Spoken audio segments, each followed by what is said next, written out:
Mbacké Bawol sous haute tension après l'interdiction par le préfet du meeting de Pastef Cheikh Tidiane. Et Ousmane Sonko persiste et signe. Le leader de Pastef soutient qu'il va tenir son meeting de gré ou de force. Les responsables du parti dans la localité dénoncent l'acte posé par l'autorité administrative. On écoute le long de Mbaye Seck, interrogé par Pabal Gueye. Cet acharnement envers notre leader, le président Ousmane Sonko, ne passera pas. Mbacké, Touba, le département va s'ériger en bouclier pour défendre le président Ousmane Sonko. Nous résisterons et nous tenons l'opinion publique internationale et nationale que ce meeting-là sera organisé demain, Inch'Allah. Personne, il n'a qu'à mobiliser l'armée nationale. Personne ne peut nous empêcher de tenir notre meeting demain.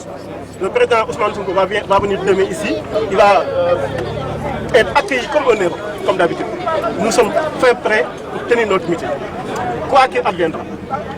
Si Macky Sall maintenant est prêt à tuer l'ensemble des fils de ce pays pour avoir un troisième mandat illégal et injuste, il n'a qu'à le faire.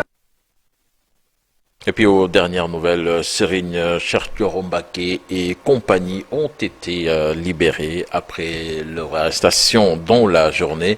Ousmane Sonko, lui, sera à Touba et c'est là-bas qu'il va prier ce vendredi avant de rallier Mbacké pour ce meeting donc, qui a été interdit par le préfet Sokhna Fati.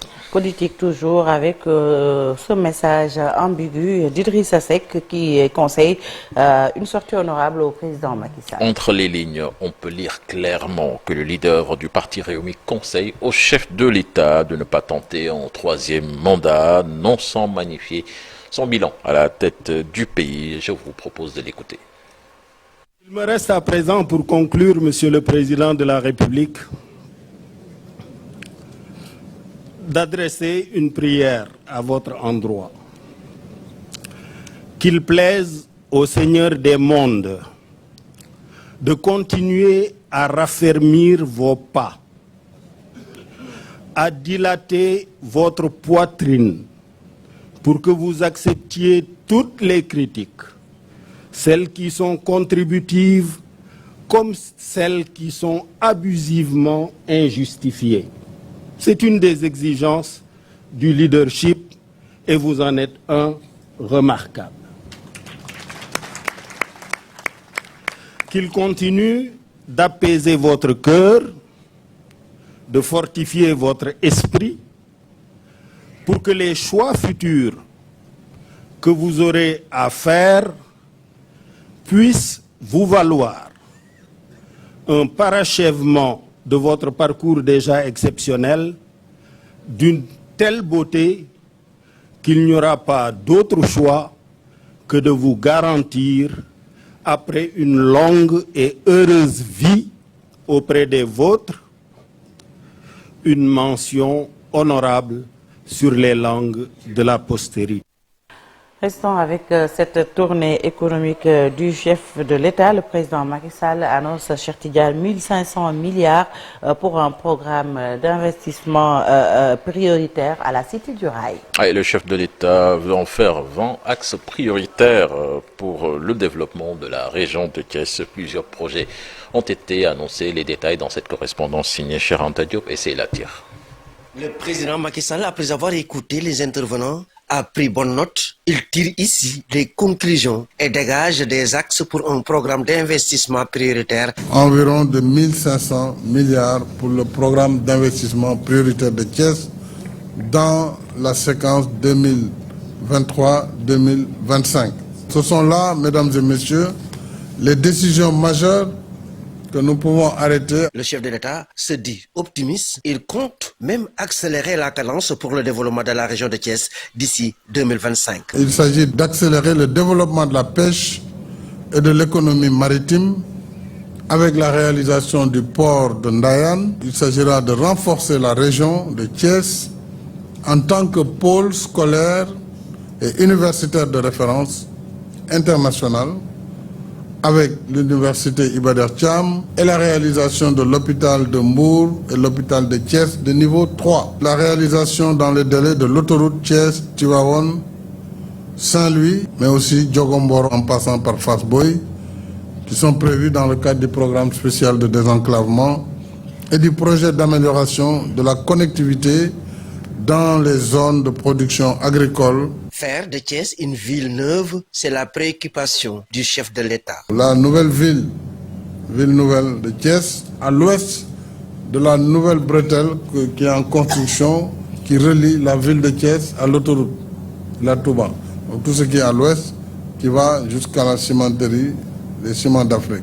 Idrissa Seck annonce lui aussi que Thiès est une région en devenir. Selon le président du Conseil économique, social et environnemental, le Conseil présidentiel constitue une opportunité pour revisiter le bilan de réalisation pour la région. Covid-19, convocation pour le défilé à la Cour des comptes des responsables poursuivis pour faute de gestion. De soulagement pour le collectif Mbour 4 après près de 20 années de combat. Décision prise lors du conseil présidentiel. Le maire de la ville, Babacar Diop, salue les décisions prises par le chef de l'État et attend surtout la relance du chemin de fer. On voit cela dans cette correspondance de nos envoyés spéciaux Alassane Ba et Gafaraba. Le collectif Mbour 4 se réjouit de la bonne nouvelle. Après 20 ans de lutte et de promesses, le président de la République a décidé d'attribuer des titres fonciers aux habitants de cette partie de Thiès, communément appelée Thiès-Villeneuve. À titre symbolique, il a donné 20 parcelles, 20 titres à titre symbolique, mais le reste, dès lundi prochain, ils vont commencer à distribuer les autres papiers. Nous sommes très contents. Ça fait plus de 20 ans que nous courons derrière vraiment cette attribution. Le président a légiféré la situation. Voilà. Je suis tellement content qu'on est ému, on ne peut pas dire autre chose. Nous avons salué la solution qu'il a apportée au problème des populations de Mbour 4. 20 axes prioritaires ont été dégagés à l'issue du conseil présidentiel. Le maire de la ville salue l'engagement pris par le chef de l'État et estime que Thiès a surtout besoin de la reprise du trafic ferroviaire. Vous savez, je ne cesse de le dire, Thiès est un don du rail. Cette ville que nous avons aujourd'hui, nous le devons au rail. C'est le rail qui a fait de Thiès ce qu'elle est devenue aujourd'hui, une grande ville africaine. Et cette ville dépendait économiquement du chemin de fer. Et l'arrêt du chemin de fer a participé à tuer économiquement cette ville. Nous avons vu qu'il y a 20 mesures qui ont été prises et nous saluons toutes ces mesures qui prennent en compte effectivement le renforcement, l'émergence de la région de Thiès et surtout la résilience des communautés. Et le président a démontré encore qu'il maîtrisait effectivement les préoccupations des populations. 1500 milliards de francs CFA d'investissement pour 3 ans, un programme d'investissement prioritaire 2023-2025 pour le développement de la capitale du rail. Le chef de l'État a déjà décliné ses ambitions. Les populations attendent de voir les résultats.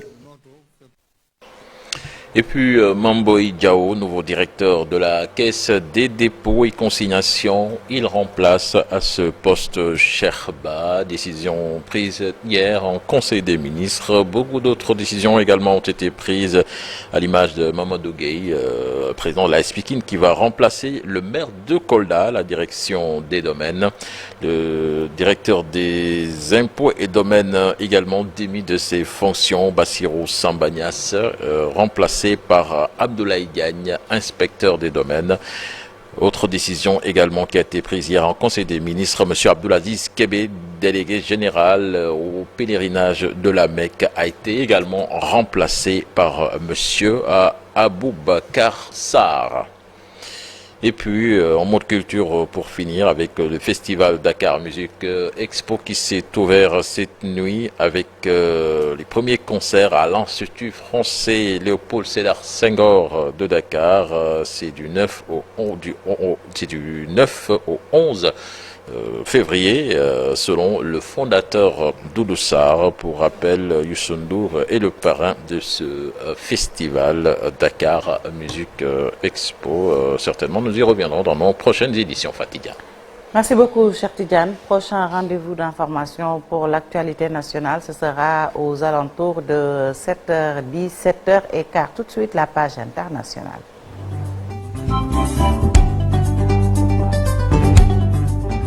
Séisme en Turquie et en Syrie, Ibou, les dégâts économiques pourraient atteindre 4 milliards de dollars. Exactement, Sokhna Fati. Et en Suisse, donc, des 20 000 personnes décédées selon le nouveau bilan officiel diffusé. Les pertes économiques liées au séisme qui a frappé la Turquie et la Syrie devraient dépasser les 2 milliards de dollars et pourraient même atteindre 4 milliards ou plus, a affirmé l'agence de notation Fitch, alors qu'un nouveau bilan publié vient alourdir le nombre de victimes après le séisme de magnitude 7,8 qui a frappé la Turquie et la Syrie. En Syrie, plus de 3000 personnes ont été tuées et en Syrie et en Turquie, le bilan s'élevait à plus de 17 000 morts.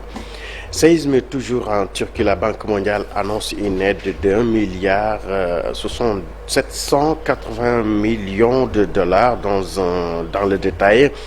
Le montant de cette aide est composé de 780 millions de dollars compris dans 2 composantes d'intervention d'urgence. Et pour la Turquie, le CERC aide les pays bénéficiaires à accéder rapidement au fonds des projets pour des interventions comme c'est actuellement le cas en Turquie. L'aide sera utilisée pour reconstruire les infrastructures de base. La Banque mondiale, par ailleurs, 1 milliard de dollars sera apporté à travers des opérations visant à soutenir les personnes touchées.